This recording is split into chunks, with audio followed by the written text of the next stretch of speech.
Okay. Tonight we're going to talk about one king, one prophet, and one lion spirit. So, anyway, this is kind of mostly telling the story, but there's a lot of points to be made in here. But in Kings and Chronicles, we learn about Ahab. And we know about Ahab. Ahab was one of the most wicked kings of Israel. We know also about his wife Jezebel. But in 1 Kings 21, starting in verse 25, it says, "And there was no one like Ahab, who sold himself to do wickedness in the sight of the Lord, because Jezebel, his wife, stirred him up. And he behaved very abominably in following idols." It goes on. But it says that Ahab sold himself to do wickedness. Selling involves trading for something, right? And so he actually was selling. He was trading himself. And if you read through all the stories that involve Ahab, he was always thinking about himself. He was always making decisions based on his ease, his convenience, his benefit, what he wanted. So he was trading himself for wickedness, for his pleasure, for what he wanted. And his wife, Jezebel, just egged him on all the time, right? Okay, we know about the stories. So I'm just going to touch on a couple of stories that we all are familiar with. And it's like with Elijah on Mount Carmel. He went, when Elijah said, "Let's go to Mount Carmel," he went because he wanted the rain to come back. It had stopped raining for 3 years, and he wanted that rain. So he decided that's for his benefit to go to Mount Carmel.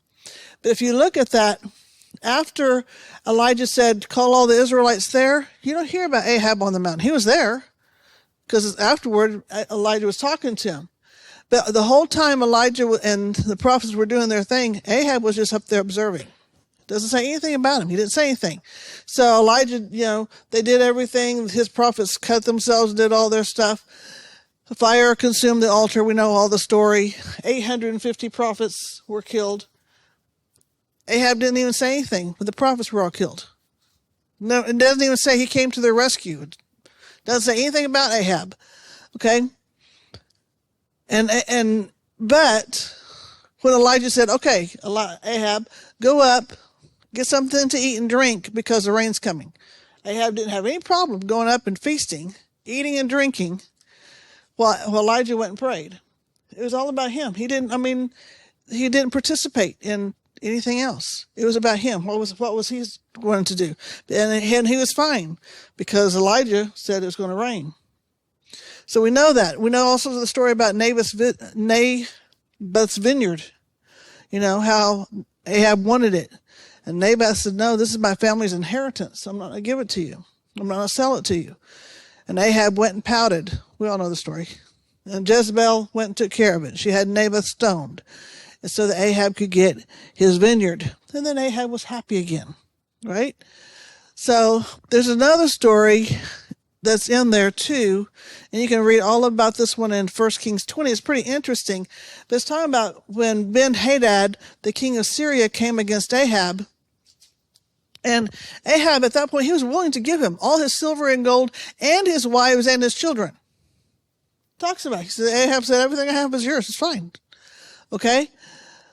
But then a no-name prophet of the Lord came and told him that Syria and Ben-Hadad had been marked for destruction. And so at that point, Ahab went up and they fought. I'm not going to go through the whole story. You can read it. But it kind of leads up to the story we're talking about tonight. But at the end, Ahab had Ben-Hadad on the run.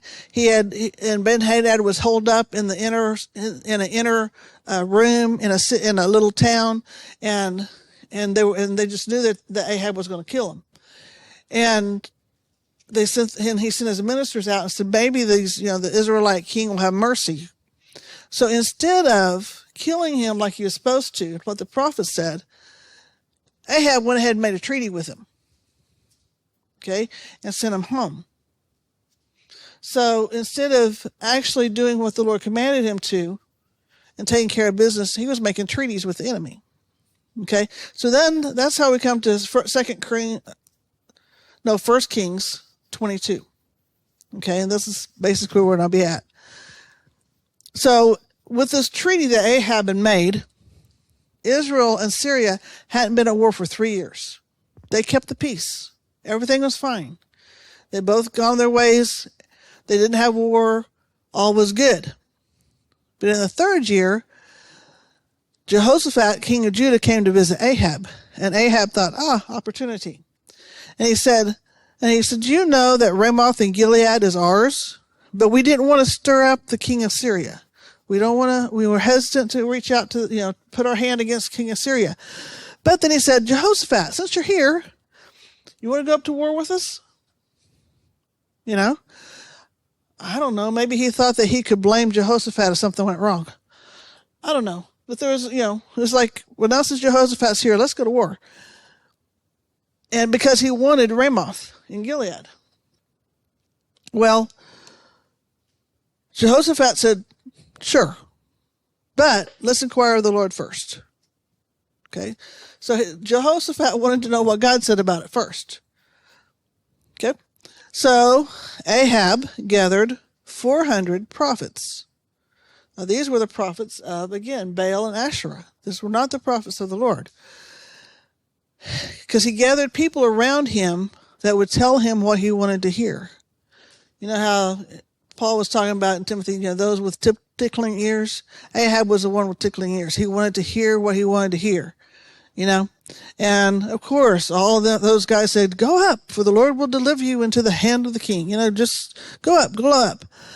And so in verse 7, Jehoshaphat said, is there not still a prophet of the Lord here that we may inquire of him?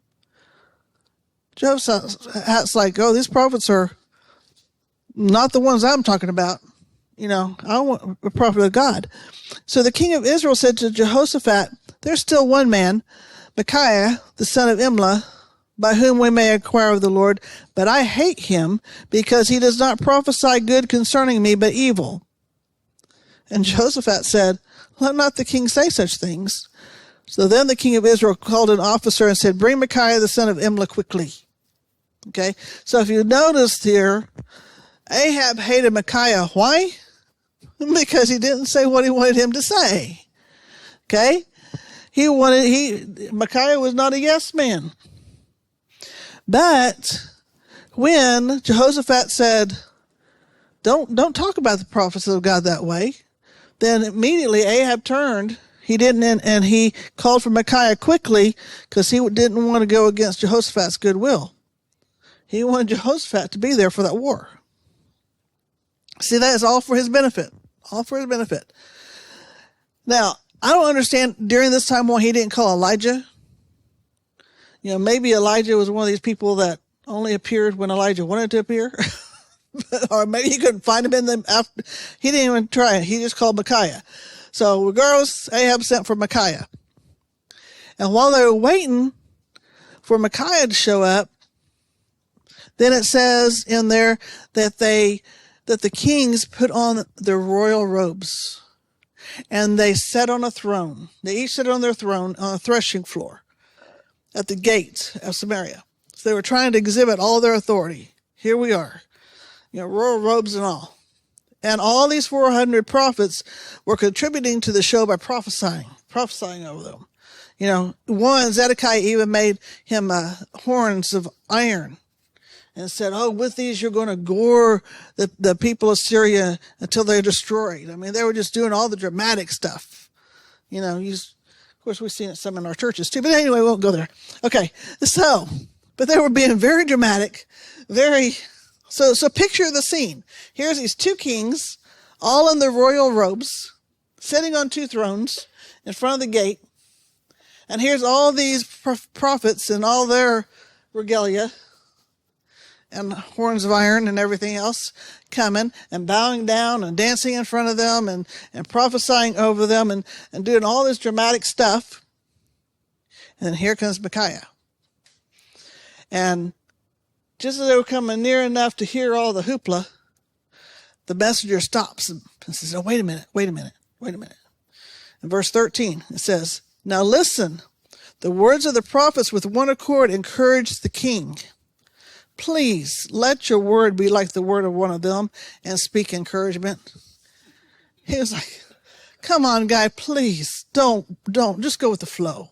Don't make any waves. Just, just encourage the king. Let's put words in the prophet's mouths. Anyway, Micaiah said, as the Lord lives, whatever the Lord says to me, I will speak. Okay, now, Micaiah knew, one, God had had enough of Ahab. He was done. And second was, Ahab was only going to hear what he wanted to hear anyway. Have you ever went to talk to somebody and you were, just counsel this person, just help them out a little bit. It's okay. And they're just going to do what they're going to do anyway. Why waste your breath? Why waste your time? You only have one life to live. Why are you messing with this person? That's kind of the situation. Ahab's only going to hear what he wants to hear anyway. So when Ahab asked Micaiah, should they go to war? Micaiah is like, go and prosper, for the Lord will deliver it into the hand of the king. Now, I don't know if it was his mannerisms, if he was mocking the false prophets. I don't know if he was sarcastic. I don't know why. Whatever. Ahab knew he was lying. Okay? So, whatever the case was, Ahab knew he was lying. And so, in verse 16, says, the king says, how many times shall I make you swear that you tell me nothing but the truth in the name of the Lord?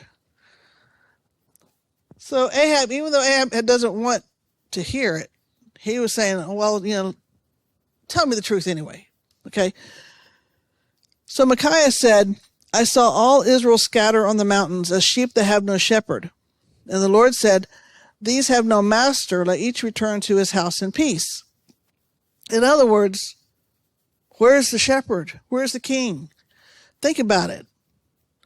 If the sheep has no shepherd, where's the shepherd go? He's basically, Micaiah's like, you're going to die. Okay? And the king said to Jehoshaphat, did I not tell you he would not prophesy good concerning me, only evil? He's like, I told you.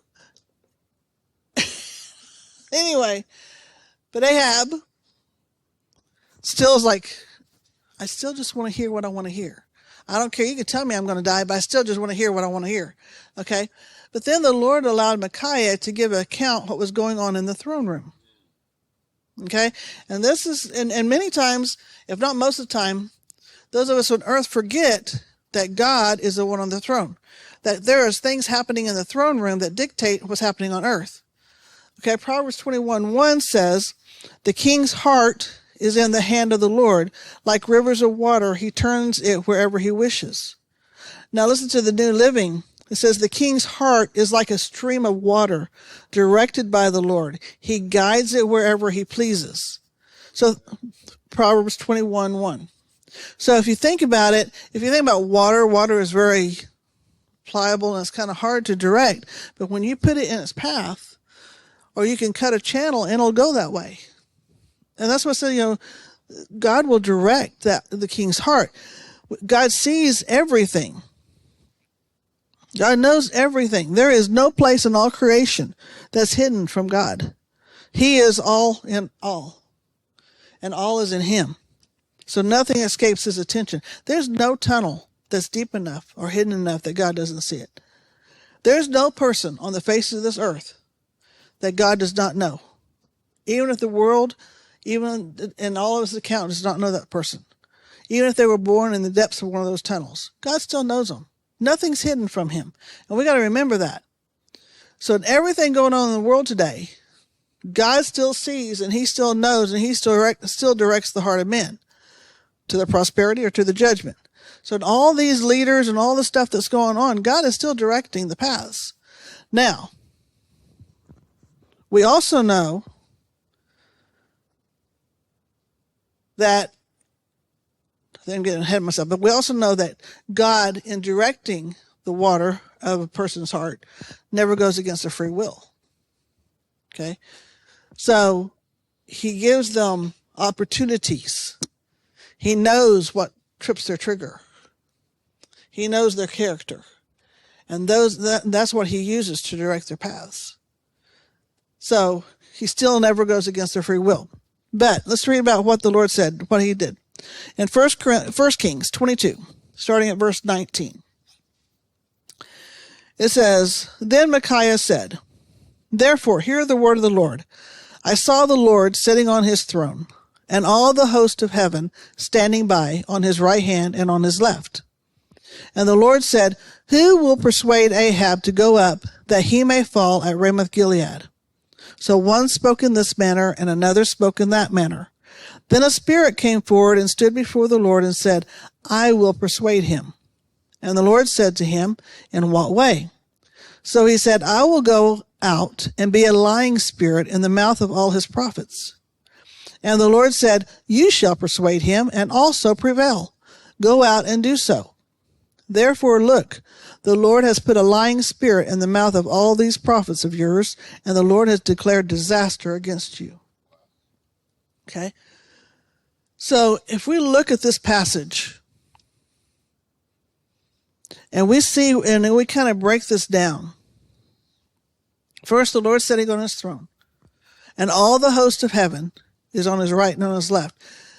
Think about in the New Testament when Jesus was saying, they're going to go to all the nations, and they're going to gather the nations, and then they're going, like a shepherd with the sheep, they're going to separate the sheep from the goats. And the sheep is on one hand and the goats on the other, right? It never says the nations are going to be out of God's presence. It just says the sheep are going to be on the right hand and the goats are going to be on the left. So it's kind of the same way with the host in the situation. There was sheep. There were goats. There was some on his right hand and some on his left. Now remember, this event happened before Satan was defeated by Jesus on the cross. So just like Job, when Satan had access to the throne room, remember in Job when Satan came before the Lord with all the sons of men? Okay, it was just like that. Satan and his cohort still had legal right to be in that throne room. Okay, so they were there. The other thing is, if we think about it, God can use whoever he wants. Okay, he can use a man or he can use a donkey. He can use an angel or he can use a demon. Because even the demons and the fallen angels are defeated foes, right? They're under God's authority. God can do what he wants. And so here he was, he called all the host of the Lord, all the host of all the host of heaven into the throne room.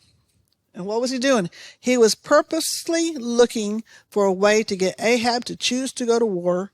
Why? So that he could kill him. You think God's trying to kill somebody? Yep. And he was purposely called everybody together.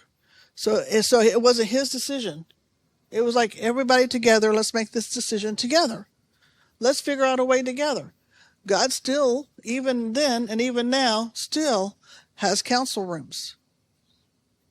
Okay? Because he still wants all of us to participate. Okay? So he wasn't trying to violate Ahab's free will. He just knew that Ahab was going to listen to what he wanted to listen to.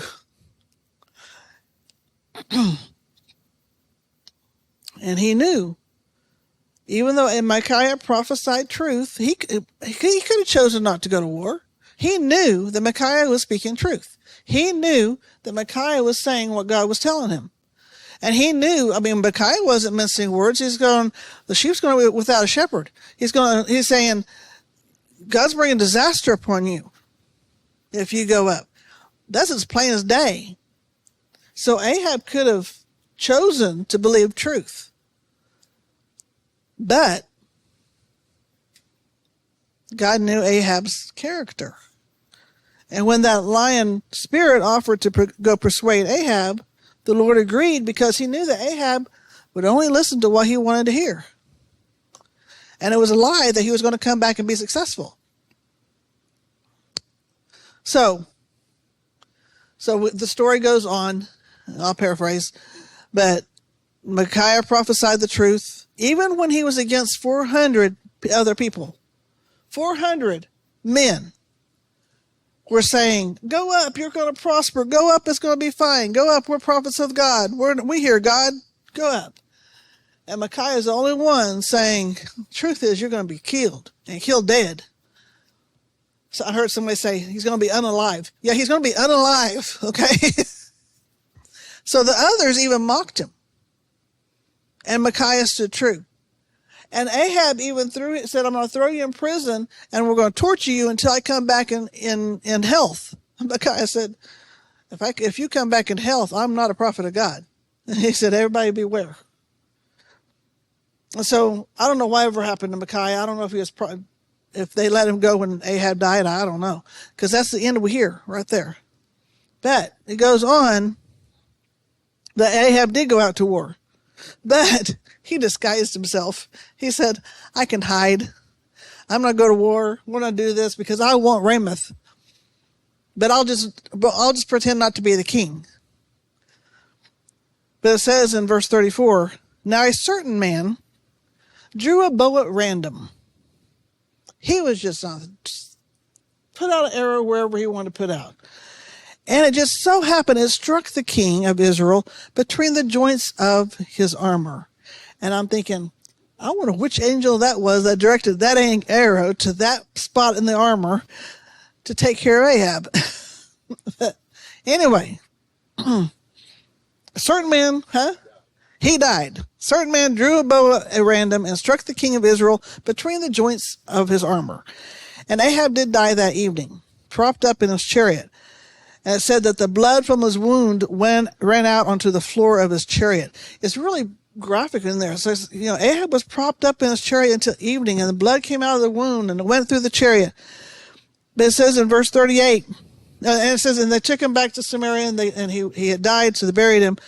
But when somebody was washing the chariot at a pool in Samaria, it says the dogs licked up his blood while the harlots bathed, according to the word of the Lord which he had spoken.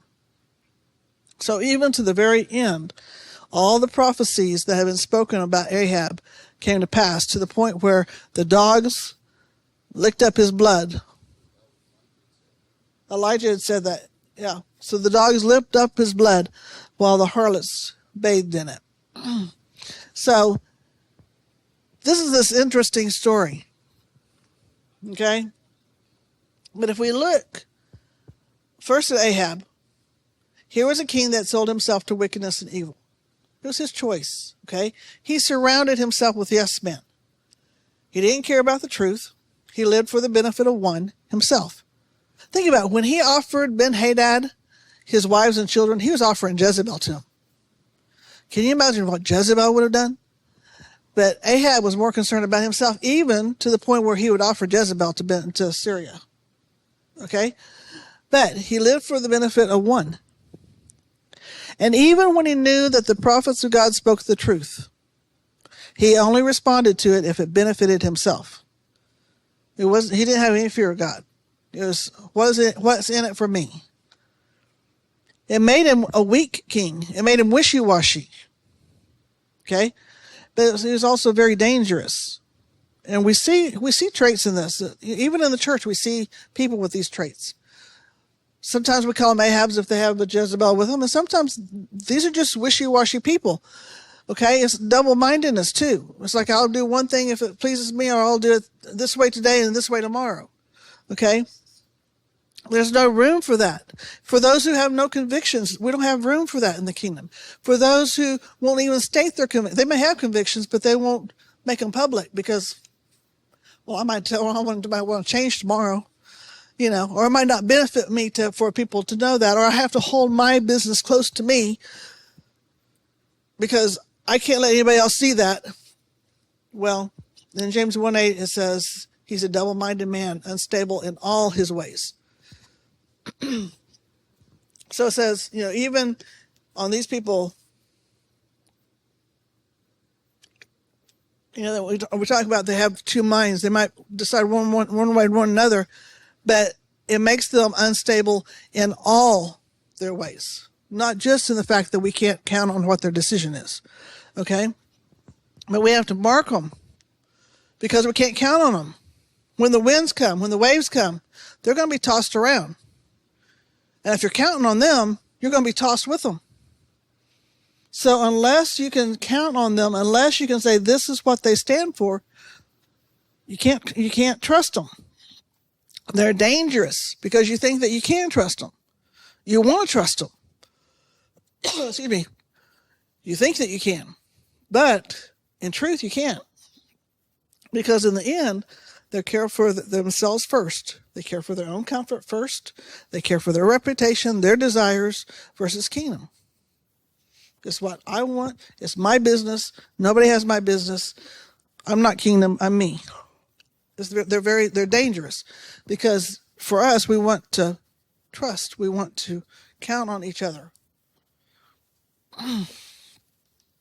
But we have to mark them. But then we look at Micaiah. Okay. Excuse me. Micaiah means who is like God. Micaiah was a man who knew God, and nothing moved him from God's word. Okay? Not even 400 other prophets and a wicked king. Okay?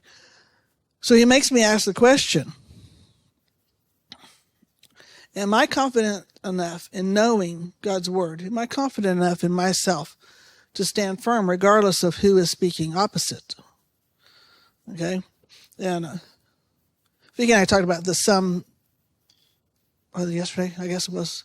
But I was like, well, yeah, I was remembering different situations where, like, yeah, somebody told us such and such, and we said no. So in some ways, yeah, we're confident enough. But if there's 400, if you're talking about 400 well-known prophets, the ones that we really respect. I mean, if we started naming names, Bobby Conner, Chuck Pierce, whoever else, all these big name people came in the room and said, this is what you're supposed to do, but the Lord had already told you to do this other thing. What would you do? Would you be confident enough in what God told you to say either they're telling me a confirmation of what the Lord told me, or somebody's wrong somewhere? And are you willing enough to stand up to them versus say, oh, yeah, it's just little on me. I don't know nothing. I'll bow to you. Instead of having fear of God. I mean, think about it. Would you? Would you? You stand? You stand. See? And I think that that's one thing that we have to know. We have to know that we have to know that we know that we know God's will enough, God's plan enough, that we are confident enough to stand. Because we know, I mean, every one of us, I know everybody in this room, if we know that we know that we know, we're going to stand. I know that. But if we're not confident, would we stand? Okay? Nehemiah, he's one of my heroes too. And he knew his assignment. And he kept going no matter what, or who spoke against him. Nehemiah would say, I'm doing a great work. This is literally what he said in Nehemiah 6:3. I am doing a great work, so I cannot come down. Why should the work cease while I leave and go down to you? That's one of my favorite passages. It really is. It's like, I'm doing this work, and the Lord told me to do this work, so why should I change and do what you want me to do? No, we're not doing what God tells us to do. But we have to be confident in that. We have to know our assignment, and we have to be so confident that we will not be moved. Okay? So that takes prayer time, that takes faith, that takes hearing the voice of the Lord, and then it takes us it takes the Lord making us like Ezekiel. In Ezekiel 3, verse 8, the Lord said, Behold, I have made your face strong against their faces, and your forehead strong against their foreheads, like adamant stone, harder than flint. I have made your forehead. Do not be afraid of them, nor be dismayed at their looks, though they are a rebellious house. It's like you got to have your forehead like flint. You have to have your feet set like stone. You cannot be moved, no matter what they say. You have to know what your assignment is. And you not be that strong. I don't care what we think we can be right now. You will never be that strong unless you're that confident in your assignment. Okay? You're only going to be as strong as the word that you know God's given you. Period. So we need to take stock in ourselves too. If a spirit was sent to persuade us, what kind of spirit would that be? Now think about it. It's not that far off because he sent a spirit to Ahab. But he also sent a messenger, a spirit, to Paul. Lest Paul become too puffed up. Okay? So it happens. It happens in the Old Testament, it happens in the New Testament. So think about it, if a spirit was sent to persuade you, what kind of spirit do you think that would be? Where's the chink in your armor? And when you think of that, and when you take stock of that, when you take inventory of yourself, because nobody knows that but you and God.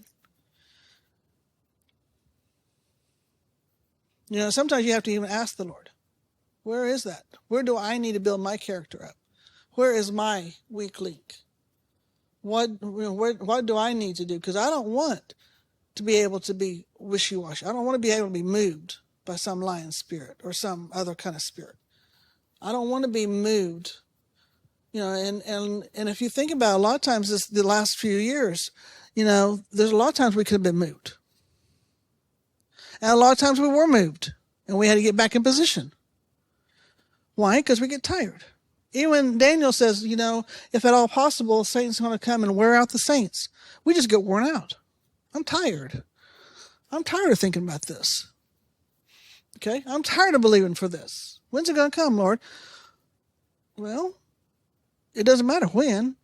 It matters, are we going to stand?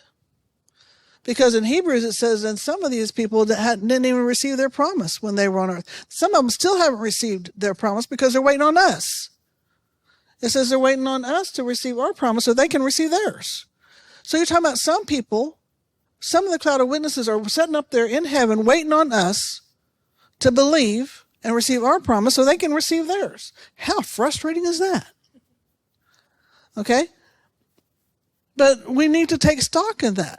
What happens if some person, or in a cloud of witness, some person in heaven, some heavenly saint, is sitting there waiting on one of their people to do something.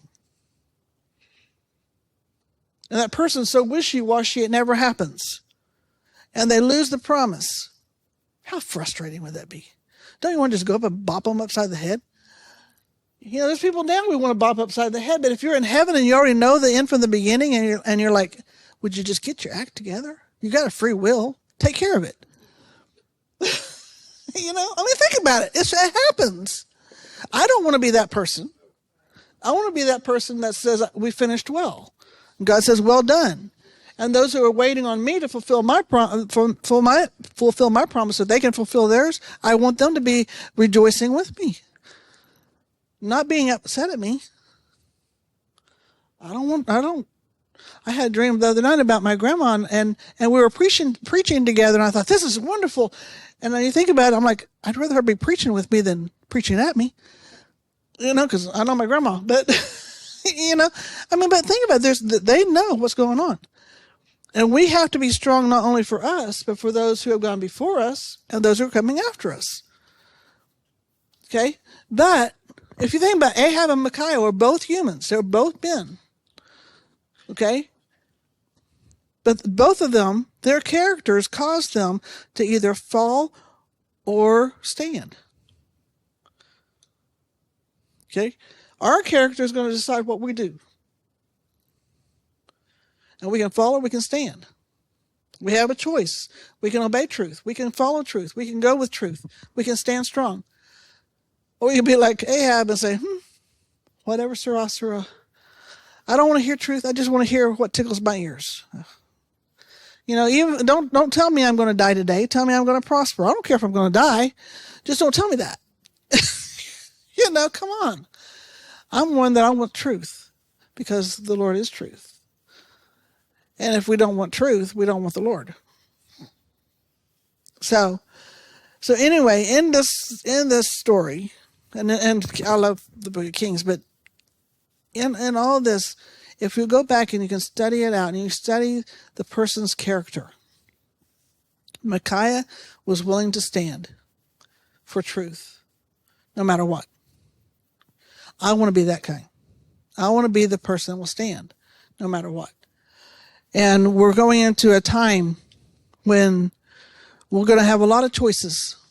We've already had choices, and we thought we've had a lot of choices. But we're going to go into a time right now we have never been before. And we're going to have a lot of choices every day. What we're going to stand on and what we're not. What we're going to believe for, what we're not. What we're going to allow other people to persuade us to do, and what we're not. And if we're going to stand strong or if we're not. If we're going to open our mouths or if we're not. All these things, every day we're going to have these choices. And we need to be aware of it now. We need to take inventory now.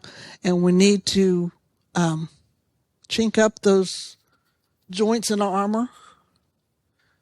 Or as in Nehemiah, rebuild the walls where they've been torn down. And we need to pay attention to that in our own lives and in the lives of those who are close to us, because we're walking this, we're a tribe that we're walking this together. And we need to know we're together. And so, anyway, Micaiah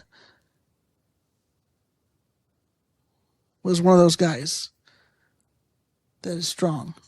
And I think that we just need to, I'm just going to encourage everyone just to take inventory. Know that the stories are not, the events are not in the Bible just by chance. So, that's what I would say. Amen? So, be blessed.